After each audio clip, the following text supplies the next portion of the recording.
Good evening, everyone. I wanted to talk a little bit about the ultimate form of flattery, and that would be copycatting. There's so many designs out there as far as homemade stoves, really cool things that people make.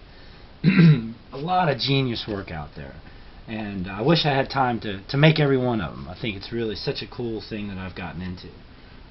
But there's certain builders that actually sell their work online and so forth, I like to see if I can reproduce what they've done. Now, I don't have the tools that they have.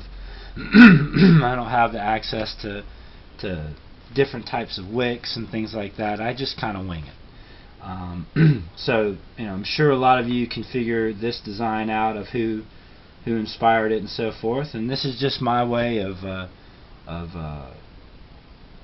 coming up with something that their idea and just kind of making it my own. And this is what I've come up with. Now, it looks crude and ugly and so forth, but it works really well.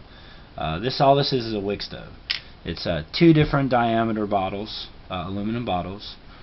The top half here is actually the top half of a aluminum suntan oil can that's cut off, innards taken out, and it's turned upside down into the bottom of a different diameter aluminum can that's a little bit smaller. Now, this doesn't go all the way down. It ends probably halfway down, which leaves you a reservoir in the bottom to catch any alcohol or fill it up as much as possible. The wicking material, of course, is just insulation, and of course the insulation goes down into the cap, and then there's a small piece that goes actually into the reservoir to go ahead and soak up into the top here. And what I've done was I've used a larger piece. You can see it's one piece of insulation, and I've just crudely bent in the edges just to kind of keep that in place. So there's no need for a screen to keep it in place. It's just kind of cupped in. Like I said, crudely, my own way of doing things.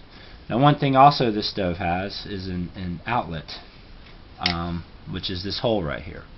What this hole allows you to do is you're able to stick a ball needle in like that, add your hose to it on the end, your other hose into a squeeze bottle, and now you've got an infinite amount of supply of alcohol to let your flame go for as long as you want. Now, I found that this stove is very efficient, and so there may be times where you don't want to carry all this stuff with you. There's a lot of things to have to keep up with. So I just added the spoke of a wheel inside. Cuts off the air intake, and you don't have any flame that comes out.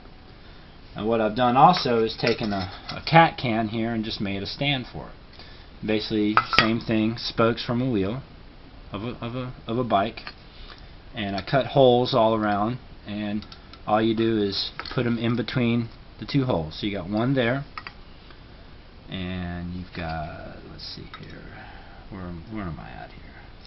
Another one here, and another one here. Just a 3-prong stand. Okay?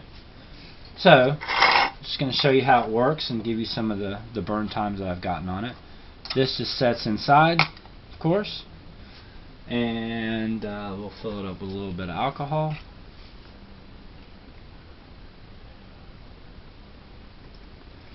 And we'll light her on fire.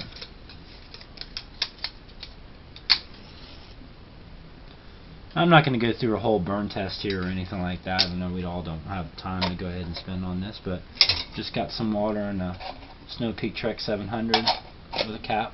And you can see sets on there very nicely, nice and firm. Got a pretty good flame, and it does the trick.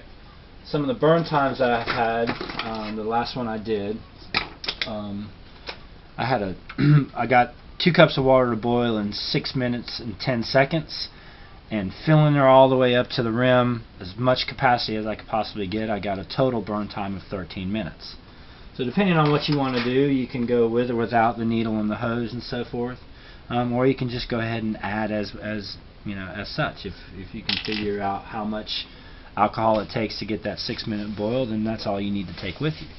Now, one thing that I've seen out there is that There's a lot of gourmet cookers out there. They like to really eat well on the trail, and then there's those who like me, who are older, and light is the name of the game. So I'm just boiling water to basically rehydrate food.